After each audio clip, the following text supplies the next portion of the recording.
Paz, irmãos? Irmãos, paz. Vocês estão felizes com Jesus? Glória a Deus. Você que está na sua casa também, receba a paz de Jesus. Digita aí amém. Para mim não me deixar no vácuo.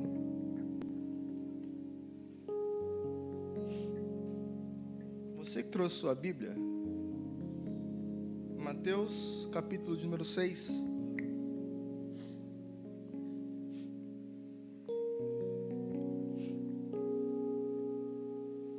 Mateus capítulo de número 6, verso 5.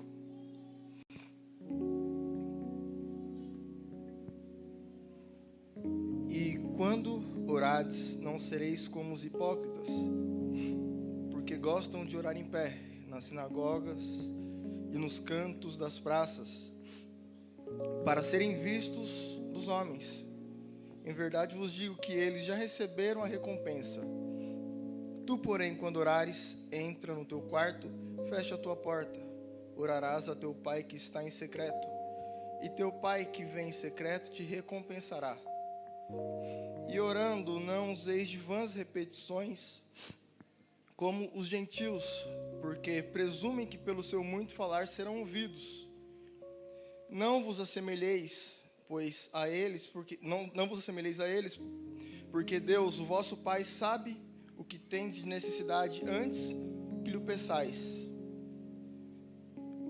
Portanto, vós orareis assim: Pai nosso, que estais nos céus, santificado seja o teu nome.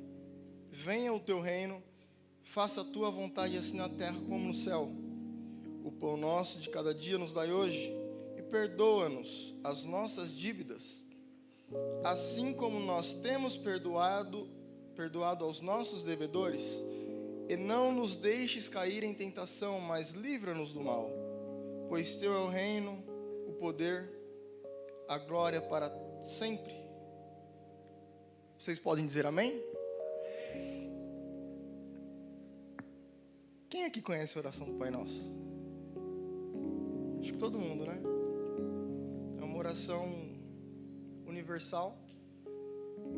Os nossos irmãos católicos também fazem a oração. Quem não é cristão também faz essa oração. Outras religiões, não todas, mas algumas também fazem essa oração. Mas o tema proposto é oração.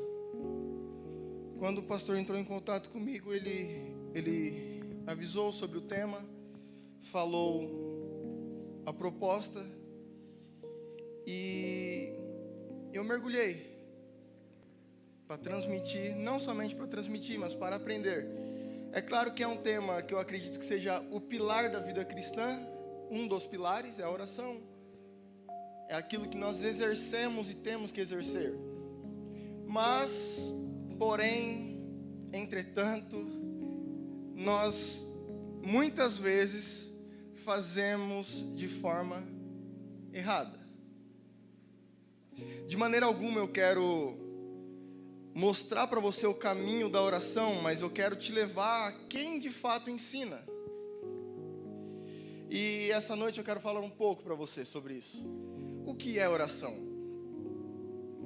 Oração é uma conversa, é um relacionamento entre um pai e um filho, entre um pai apaixonado que é capaz de entregar um filho para que nós tivéssemos acesso ao lugar da oração. A oração é um lugar que nós devemos acessar. Vocês estão comigo? Vocês estão comigo? Vocês estão comigo? Está comigo, pastor? A oração é um lugar que nós acessamos. Não é porque somos merecedores, não é porque somos bons, não. É porque alguém ousou em doar um filho para que nós tivéssemos esse privilégio da oração.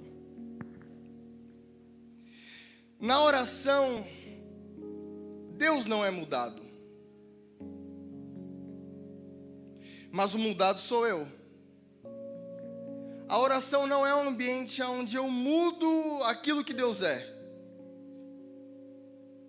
mas é onde eu sou transformado pela minha petição.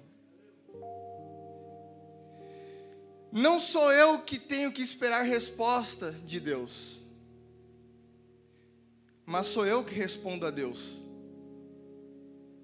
Eu vou repetir para você entender. Não sou eu que tenho que esperar resposta, mas é eu que respondo conforme Ele já me ordenou. A oração é um lugar que deve ser acessado. A oração é muito mais do que uma conversa, mas é um conhecimento. É uma afirmação daquilo que eu sei. A minha oração precisa estar baseada totalmente na pessoa de Jesus. Vocês estão comigo, irmãos? Dá um glória a Deus bem alto aí, vai. Amém. Eu fico empolgado quando vocês dão glória a Deus. Agora, a oração, nós precisamos colocar classes. Diga comigo, classes. Não, diga com voz de crente, classes. Isso. Tem oração, tem súplica, clamor. Não sou eu que diferencio. Se você puder abrir comigo a Bíblia em Filipenses 4:6, você vai ver. Abre aí comigo. Filipenses 4:6.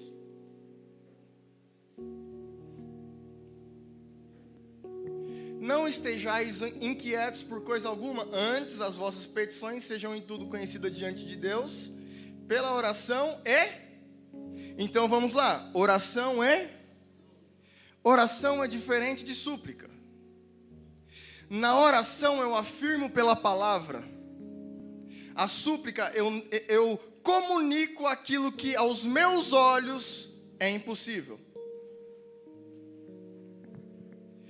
Nem sempre uma súplica é uma oração. Olha aqui, preste atenção. Nem sempre uma súplica é uma oração. Mas uma oração pode conter uma súplica. Como assim? Como assim? Paulo diz que nós devemos apresentar a Deus orações, petições com ação de... Se a minha súplica não termina exaltando a pessoa de Jesus, ela não é uma oração. A minha oração, ela precisa terminar assim. Eu queria isso, precisa começar assim. Eu queria isso, eu precisava daquilo, mas ela precisa de fato terminar assim. Mas o Senhor é o dono de todas as coisas. Ainda que se não fizer o que eu quero, o Senhor continua sendo bom. A oração, ela precisa terminar na glorificação daquele que nos chamou e nos amou primeiro. Mas, e quando eu oro e só peço? Não é uma oração bíblica. Não sou eu que digo, mas é a palavra. Vamos lá. Eu posso falar com Deus e não conhecê-lo? Sim ou não? Quem acha que sim, quem acha que não? Sim. Eu posso falar com Deus e não conhecê-lo. Lucas 24, do 3 ao 35. Eu queria fazer essa leitura com vocês. Ela é um pouco extensa, mas é muito proveitosa.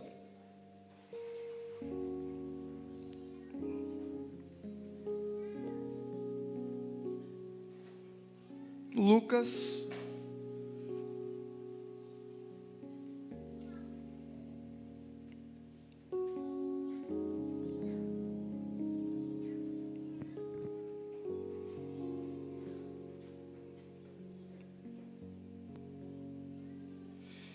Naquele mesmo dia, 2 deles estavam de caminho para uma ideia chamada Emaús, distante de Jerusalém. 66 estádios, e iam conversando a respeito de todas as coisas sucedidas. Aconteceu que enquanto conversavam e discutiam, o próprio Jesus, quem apareceu para eles? O próprio? Os seus olhos, porém, estavam como que impedidos de o reconhecer. Então lhes perguntou Jesus: que é isso que vos preocupa, de que ides tratando à medida que caminha? E eles pararam entristecidos. Um porém chamado Cleopas respondeu dizendo: és o único porventura que, tendo estado em Jerusalém, ignoras a ocorrência desses últimos dias? Ele lhes perguntou: quais? E explicaram o que aconteceu a Jesus Nazareno, que era varão profeta, poderoso em obras e palavras diante de Deus e de todo o povo, e como os principais sacerdotes e as nossas autoridades os entregaram para ser condenado à morte e o crucificaram. Ora, nós esperávamos que fosse ele quem havia de redimir a Israel. Redimir a Israel, guarda no seu coração. Redimir a Israel. Até aqui, na medida a gente vai lendo. Vamos lá. 2 discípulos estão voltando, saíram de Jerusalém e estavam descendo no caminho de Emaús. De repente, Jesus aparece nesse caminho. E o que eles estão fazendo nesse caminho? Conversando, indignados, tristes. Só que Jesus aparece. O verso 16 fala que eles não conseguiram enxergar porque os olhos estavam tampados. Mas eles estavam conversando com Jesus, porém não estavam reconhecendo. Mas como que é isso? Eu converso com ele e não sei quem é ele? Eu ando com ele e pouco sei sobre ele? Então há uma verdade: nós podemos conversar sem conhecê-lo, ou ter um conhecimento parcial de quem ele é. O verso 18. Qual era a expectativa desses irmãos, desses discípulos? Eles queriam que Israel fosse libertado do jugo de Roma. Então a expectativa era que Jesus os libertasse da opressão romana. E Jesus não fez. Jesus não realizou aquilo que eles queriam. E o interessante é que não é só eles que estão decepcionados. Há muita gente decepcionada.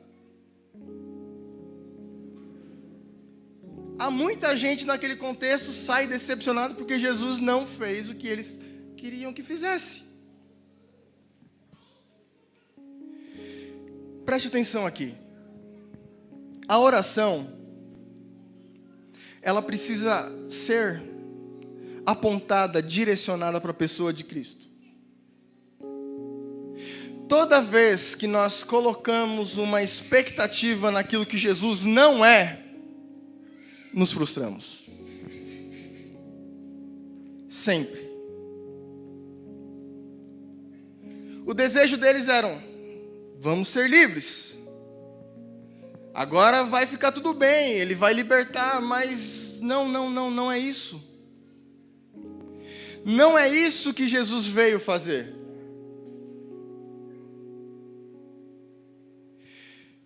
Um pedido que eu faço para você essa noite: tome cuidado com a sua expectativa.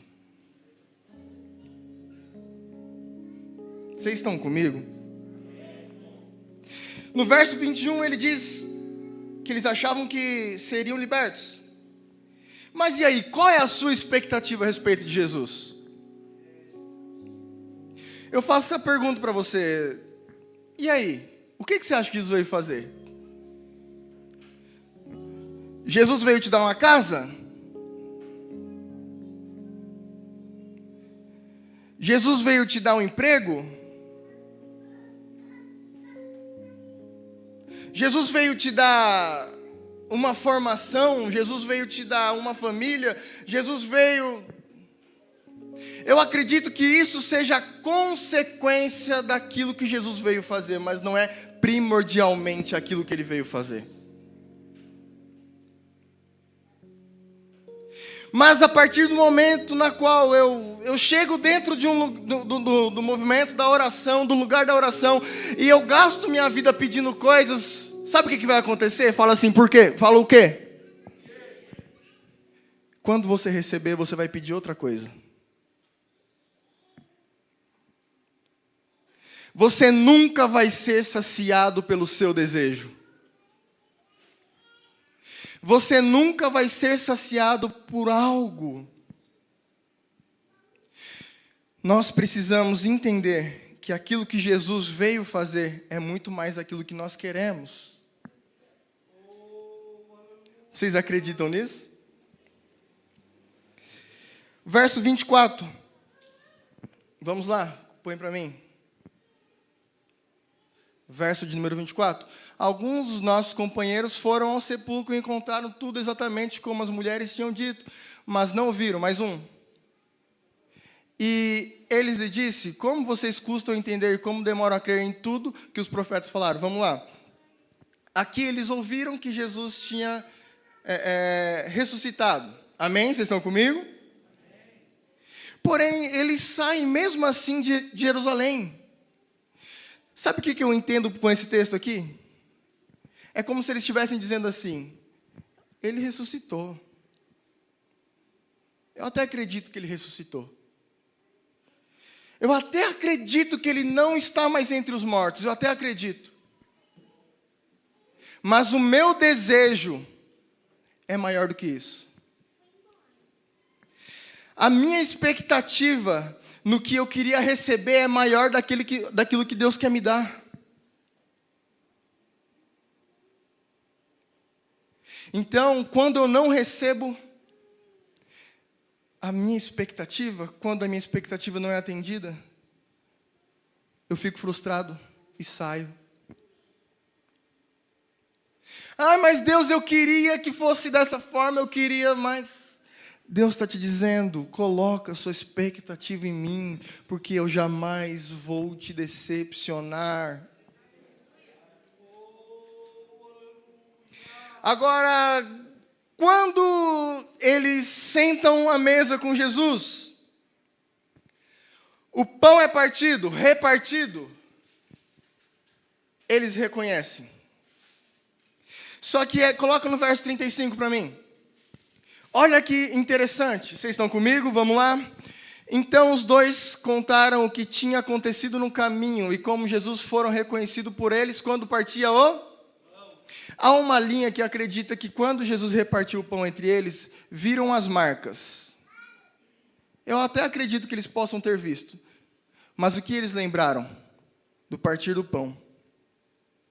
O milagre não é maior do que aquilo que Jesus reparte entre nós. O milagre não faz você permanecer no lugar de oração. Veja o povo de Israel. Viu o mar abrindo. Viu cair pão do céu, mas murmurou. A nossa expectativa nunca vai ser totalmente preenchida por milagres e coisas, mas só há algo que pode preencher aquilo que nós sentimos. Há um vazio do tamanho de Jesus no nosso peito. E sabe, quando você entende essas coisas, você entra no lugar de oração, não mais para ficar com petições, mas para entender que Ele já fez tudo, já supriu tudo, e agora você pode acessar esse lugar. Voltando para o texto, vamos lá. Mateus 6. Há uma lição de Jesus nesse texto. Vocês estão comigo? Primeiro, Jesus fala assim: vocês não precisam ser, não devem ser como os hipócritas, os fariseus. Eles oram nas praças, levantam a sua voz, e eles querem recompensa e eles já recebem isso. A primeira classe, existem 3 classes de orações. Diga comigo, 3 classes. A primeira é do hipócrita. Como é que é a oração do hipócrita? Ele acredita que merece.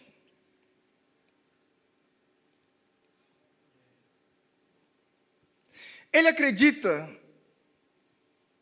que é melhor. Ele acredita que ele é bom o suficiente. eu vou para o culto, eu sou santo, eu sou bom. Então, Deus tem a obrigação de fazer aquilo que eu quero. E o hipócrita, o legal é que é uma oração de barganha. É uma oração toma lá da cá. É uma oração na qual eu oro e Ele me dá. É uma oração na qual eu chego todo pomposo e Deus está ao meu dispor. É uma oração que não tem evolução de conhecimento. Mateus, como assim? É uma oração que conheceu a lei de Moisés, mas parou por aí. É uma oração que começou certa. É uma direção que começou legal, mas no meio do caminho ela foi se corrompendo.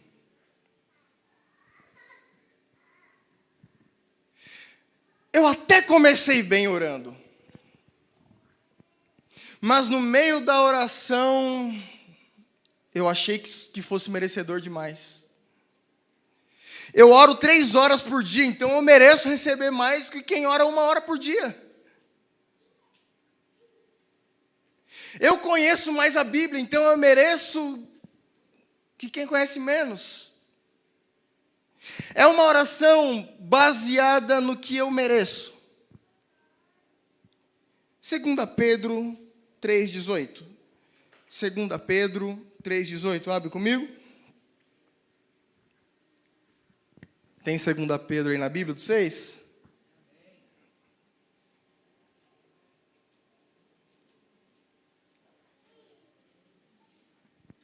Cresçam, porém, na graça e no conhecimento de nosso Senhor e Salvador Jesus Cristo. A Ele seja a glória, agora e para sempre. O conhecimento, ele é progressivo. Diga comigo, progressivo. Quando eu paro de aprender, você pensa que está estagnado, mas você não está estagnado, você está retrocedendo. O conhecimento, ele precisa ser contínuo. Paulo fala sobre desenvolvimento da nossa fé. A nossa fé, ela começa pequena. Nós começamos a orar pelas nossas necessidades, isso não tem problema, é normal. Mas se isso perdura por muito tempo, me mostra uma falta de conhecimento. Vou lá, não sou eu que estou dizendo. Então eles estagnaram naquilo que eles achavam que era certo. Ok, primeira classe, vocês entenderam? Hipócritas, fechou? Segunda classe é os gentios, ou os pagãos. Abre aí comigo, capítulo de número 6, Mateus.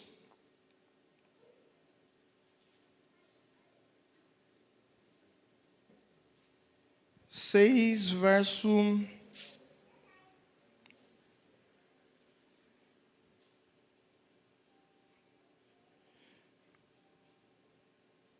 Não vos assemelheis, pois aqui é o 7. E orando, não useis de vãs repetições como os gentios, porque presumem que pelo seu muito falar serão ouvidos.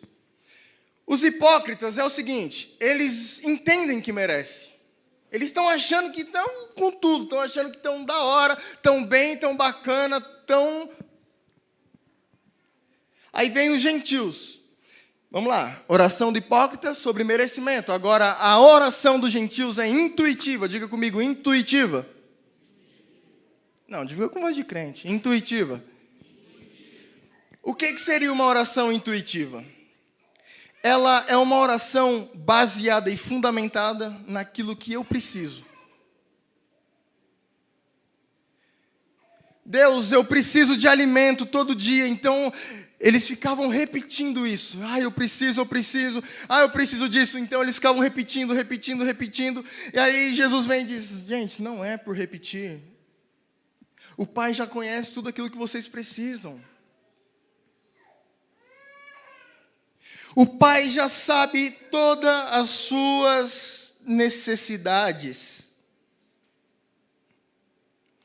ao 8, dizendo: não vos assemelheis, pois a eles, porque Deus, o vosso Pai, sabe o do que tendes necessidade, antes de que você pede.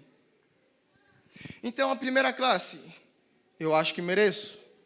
A segunda classe, eu peço, e quando eu estou pedindo, eu acho que estou mudando Deus. O tanto que eu falo, eu acho que Deus está olhando para mim. Nossa, Ele está falando bastante, então eu vou lá e vou dar. Vocês estão comigo? Eles querem mudar a Deus pelo longo período de oração, pelo longo período de repetição, e eles estão dizendo, mas eu quero dar um ponto final nessas duas classes. A vida de oração não é barganha pelo direito merecido, e nem pelo desespero da minha necessidade. Eu não posso viver no momento de oração na qual eu me acho melhor do que alguém, e também não posso viver como um pobre coitado pedindo. Mas, Mateus, o que eu devo fazer então? O que eu preciso fazer? A oração que Jesus ensina. Há um problema aqui, porque muitas vezes nós tratamos essa oração de forma litúrgica, mas é um modelo. Não é que nós devemos orar assim todos os dias, pegar Pai Nosso. Não, eu só vou fazer essa oração porque é a oração certa. Não, aqui é um modelo, não uma liturgia da minha oração. É como eu preciso modelar a minha petição. Uma oração contrária dos hipócritas e dos gentios, uma oração de pai para filho, é o que eu preciso ter. Eu não devo orar como hipócrita.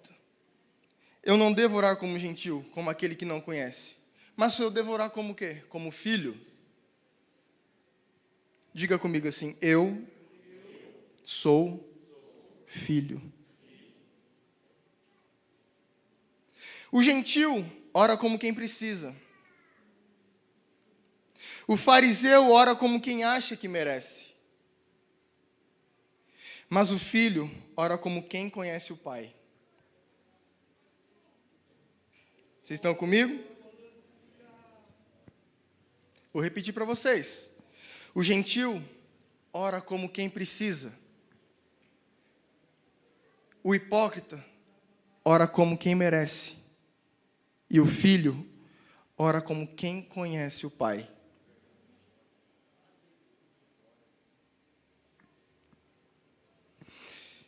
Na oração de Jesus não há um plano individual, entendam comigo. Aqui eu gostaria de frisar bem. A oração do Pai Nosso começa como? Pai Nosso. Ela abrange uma característica coletiva. E eu quero te dizer algo. Jesus, Ele não tem plano individual. Jesus tem plano coletivo.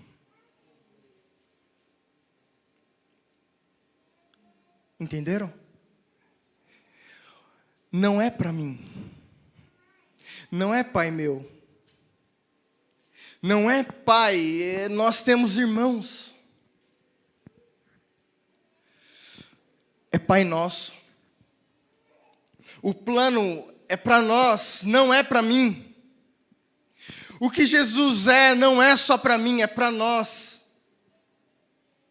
Eu preciso arrancar de mim esse individualismo. Eu preciso arrancar de mim esse tal de merecimento que aponta só para mim e eu sou o centro, a minha oração tem que ser ouvida, mas não. Arranca isso em nome de Jesus. Se Ele não está te respondendo, Ele continua sendo bom. Se Ele está te respondendo, Ele continua sendo bom. Independente do que você tem, Ele é bom. Independente do que você deixa de ter, Ele é bom. Ele é bom, independente de qualquer coisa. Pai Nosso, santificado seja o teu... O que é santificado? Aqui é uma frase de reconhecimento. Ele é santo. Ele é soberano. Ele está sobre os meus planos. Ele é intocável, Ele é Deus, Ele faz e desfaz, Ele manda e desmanda, Ele opera, Ele faz aquilo que Ele bem entende, Ele é santo. E eu preciso reconhecer, venha o teu reino, seja feita a tua, venha o teu reino. Veja só, até aqui não é uma oração rogatória. Jesus não está pedindo nada. O que seria venha o teu reino? Ele está provocando, ele está declarando, venha o teu reino. E seja feita a tua vontade. É mais ou menos do Getsemane. Qual foi a oração de Jesus? Afasta de mim? Afasta de mim? A oração começou intuitiva. Vocês estão comigo? Preste atenção aqui. A oração começou na necessidade, começou intuitiva. Afasta de mim. Está doendo, não está legal, não está bem. Mas como ela termina? Mas seja feita. Seja feita.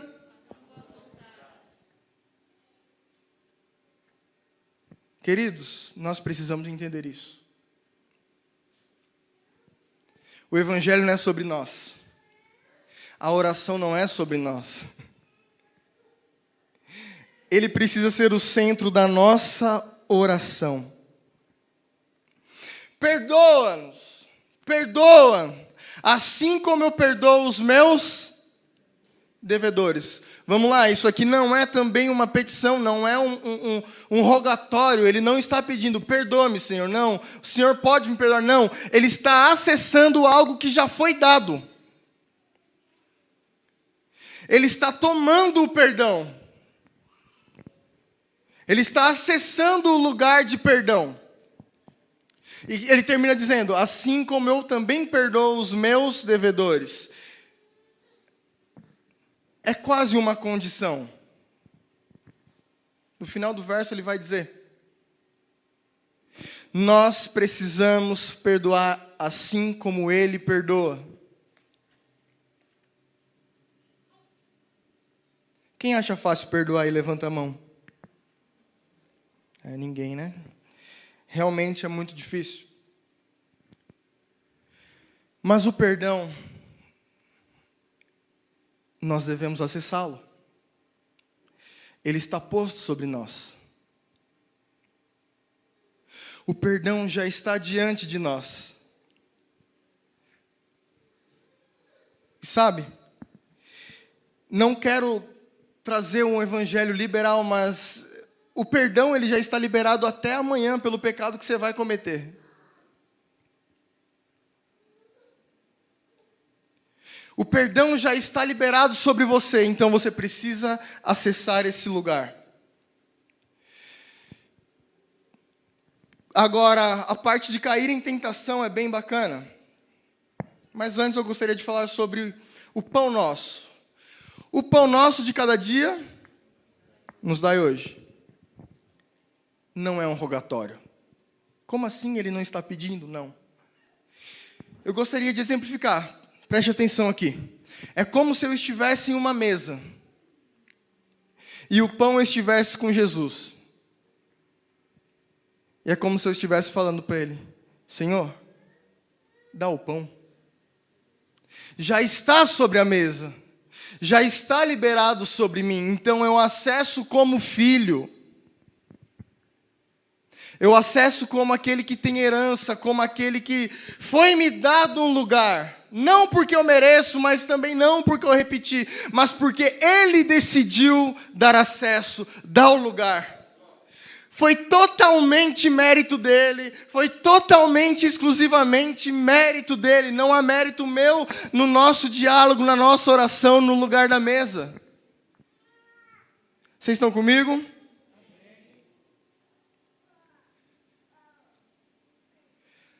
Agora, não nos deixe cair em tentação. O que você acha que é essa tentação aqui? Pensa aí. Qual é essa tentação? O que seria não cair em tentação? Não cometer pecado?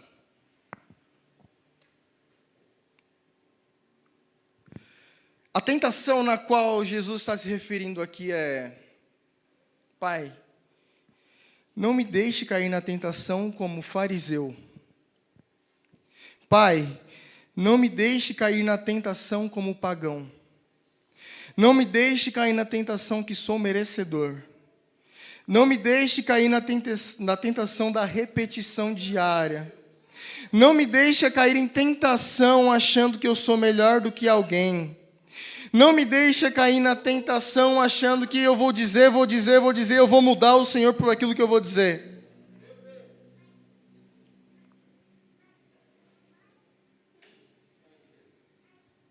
Vocês estão bem aí?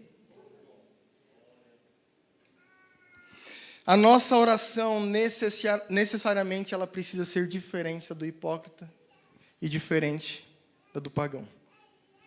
E por que eu estou dizendo isso? Porque quando Jesus ele exemplifica sobre o hipócrita e exemplifica sobre o pagão, ele diz assim: porém, você vai orar da seguinte forma. Porém é o quê? É contrário. Porém, é diferente. Entretanto, diferente. Você está vendo o jeito que eles oram? Eles estão achando que é merecedor. Porém, o pagão está repetindo, mas e aí? Como, porém, você? Porém, tudo ora diferente. Porém, é da seguinte forma. Abra comigo, Tiago 4:3. É um verso bastante conhecido. Tiago, capítulo de número 4, verso de número 3.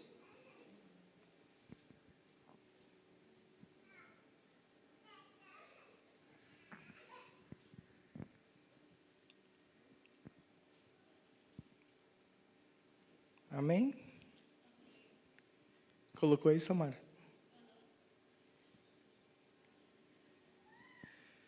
Pedis e não recebeis, porque pedis para o gastardes em vossos. Então, eu preciso entender que tem oração que Deus não vai responder.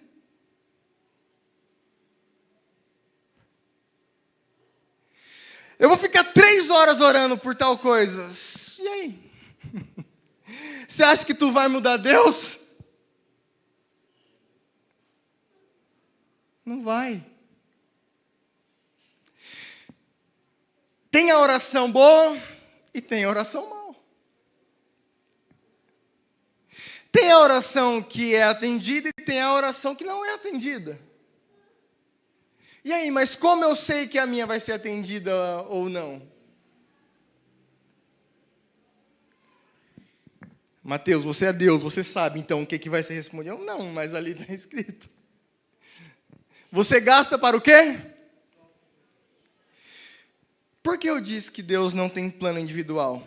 Porque toda vez que você pede algo para gastar com si próprio, Ele não vai te atender. Por que eu não estou ouvindo nenhum glória?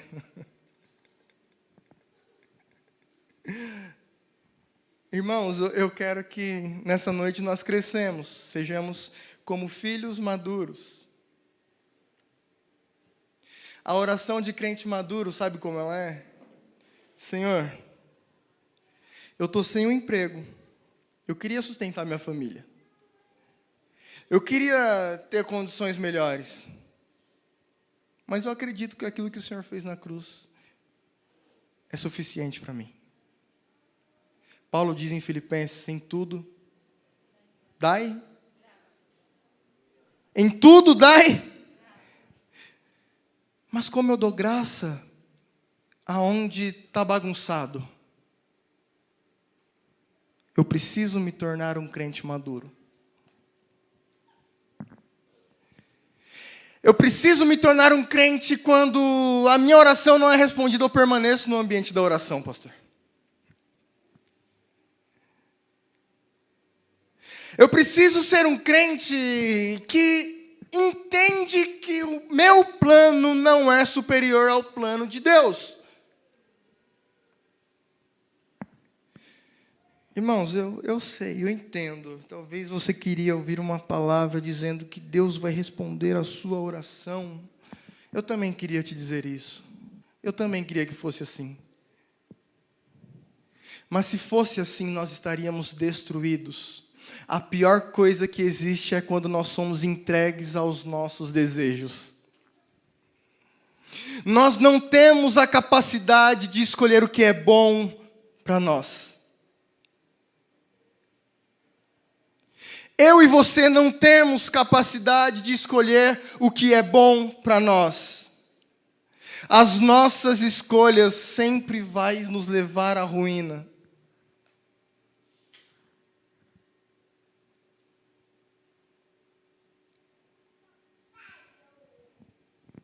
Mas quando eu acesso o lugar da oração, como um filho maduro,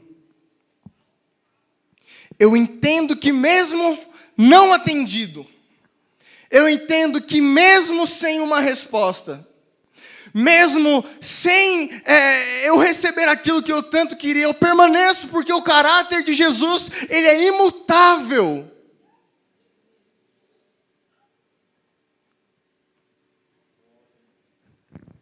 Vocês estão felizes, irmãos? Olha só, Ana, preste atenção aqui. Ana era atormentada por Penina, e aí ela orava, ela queria um filho, mas Deus atendia? Sim ou não?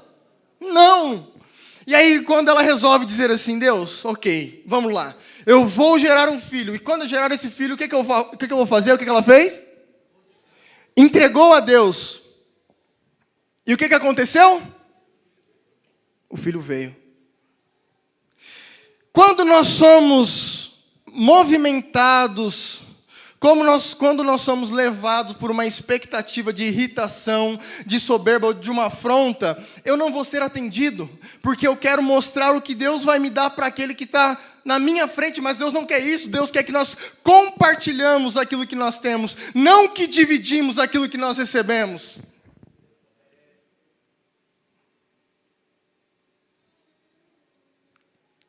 Gente, a Bíblia, ela fala muito sobre essa questão de divisão.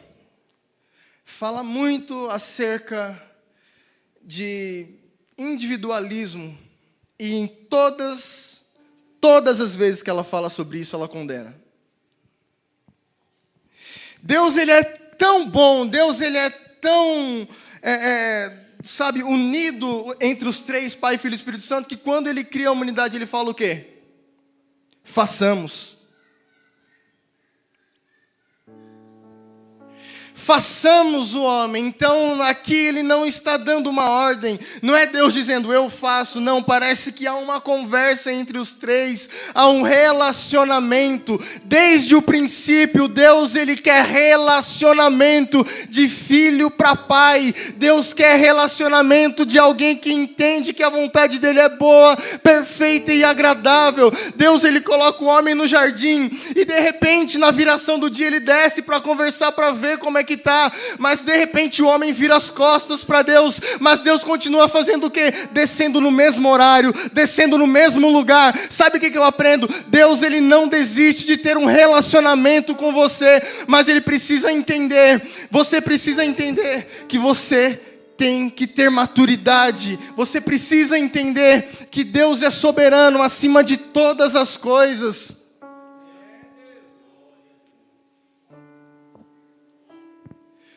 E Deus descia e conversava. Eu acho que eu preguei isso uma vez. Deus sempre traçou planos para descer entre o homem. Sempre. Deus descia na viração do dia.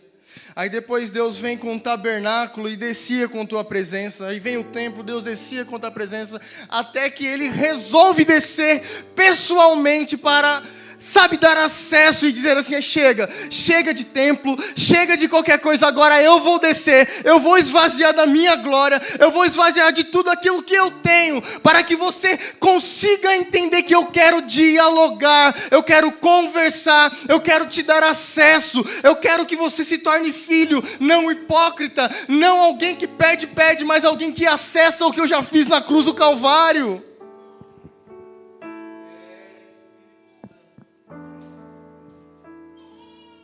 Se coloque de pé.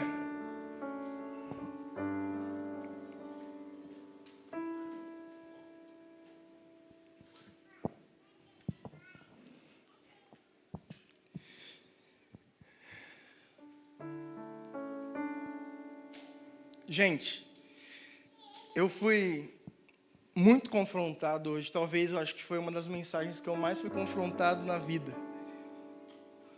Eu já tinha lido esse texto diversas vezes sobre o caminho de Emaús, mas parece que quando eu li que Jesus estava entre eles, perante Deus, na hora que eu li, cara, eu soltei a Bíblia e eu falei, nossa, como parece eu. E a Bíblia diz que os olhos deles estavam tampados e eles não conseguiram reconhecer.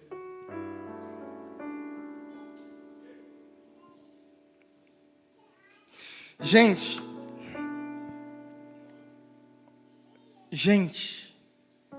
meus amigos, olhos tampados. Mas por que os olhos estavam tampados? Os olhos estavam ocupados com aquilo que eles queriam. Os olhos estavam fechados para a boa notícia de Jesus, mas estavam abertos para o egoísmo.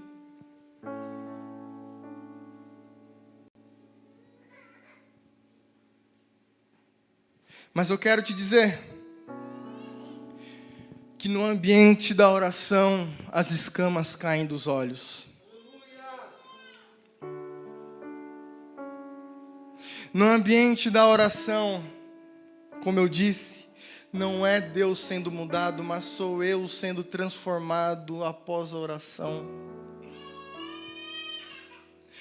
A oração é onde eu coloco sim a minha expectativa, mas eu coloco sobretudo a vontade daquele que é eterno.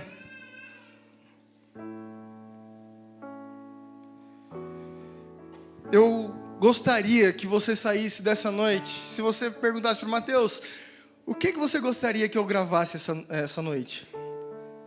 Eu de pronto diria, coloque Cristo em todas as suas orações. Coloque Jesus em todas as suas orações. Não deixe de dizer a tua vontade. Pode começar dizendo, Senhor, eu queria isso, eu queria aquilo. Mas termina glorificando ao nome de Jesus. Gostaria de orar.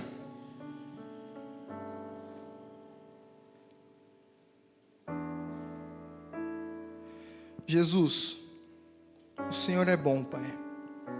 O Senhor é conhecedor de tudo aquilo que nós somos, das nossas limitações. O Senhor sabe aonde erramos, o Senhor sabe aonde necessitamos, o Senhor sabe de tudo, Pai.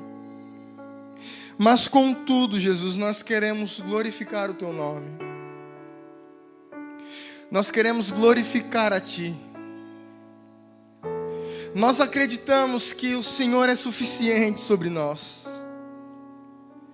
Ainda que nós não recebemos aquilo que nós queríamos, Pai, mas ainda assim o Senhor é bom. O Senhor não muda, Pai. E nós reconhecemos que aquilo que o Senhor fez na cruz do Calvário é suficiente para estarmos aqui todos os dias, Pai. Nós queremos Te agradecer